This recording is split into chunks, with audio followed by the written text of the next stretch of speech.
আচ্ছা ধরুন তো এই মুহূর্তে আপনি যে মোবাইলটি ব্যবহার করছেন সেটির পার্টস তৈরিতে যদি স্বর্ণ ব্যবহার করা হয় তাহলে আপনার কেমন লাগবে? নিশ্চয়ই অবাক হবেন।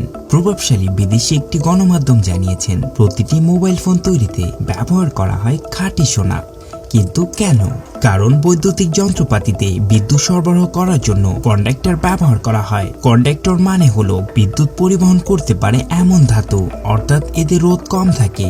স্বর্ণ বিদ্যুৎ সুপরিবাহী হওয়ায় এটি মোবাইলের ডাটা দ্রুত ট্রান্সফার করতে পারে। তামার পরিবর্তে সোনা ব্যবহার করার আরো একটি কারণ হলো সোনায় অক্সিডেশন প্রক্রিয়া ঘটে না, অর্থাৎ জং ধরে না, ফলে পার্টসগুলো স্থায়ী হয়। আবার উন্মুক্ত পরিবেশে রাখলে এর গুণাগুণেরও পরিবর্তন হয় না।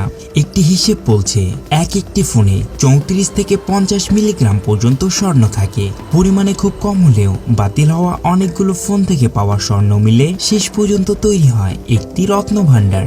এগুলো দিয়েই চলে বিশ্বে কোটি কোটি টাকার ব্যবসা।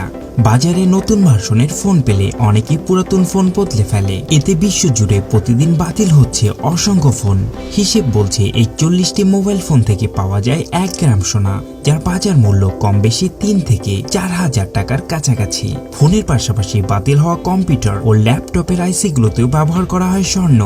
সেই হিসেবে বিশ্বে প্রতি বছর বাতিল মোবাইল ফোন ও ইলেকট্রনিক ডিভাইস থেকে কয়েক হাজার কোটি টাকার স্বর্ণ পাওয়া যায়। আর এভাবে বাতিল মোবাইল ফোন, কম্পিউটার, ল্যাপটপ ইত্যাদি দিয়ে চলে বড়সড় আর্থিক অঙ্কের কারবার। মোবাইল ফোনে সোনা পাওয়া যায় এই খবর শুনে ভারত সহ বেশ কটি দেশের মানুষ তা আহরণ শুরু করে এবং মোটা অঙ্কের টাকা আয় করে। আমেরিকাতে আধুনিক প্রযুক্তি ব্যবহার করে এই স্বর্ণ আহরণ করা হয় এবং পুনরায় মোবাইল কোম্পানিগুলোর নিকট বিক্রয় করা হয়।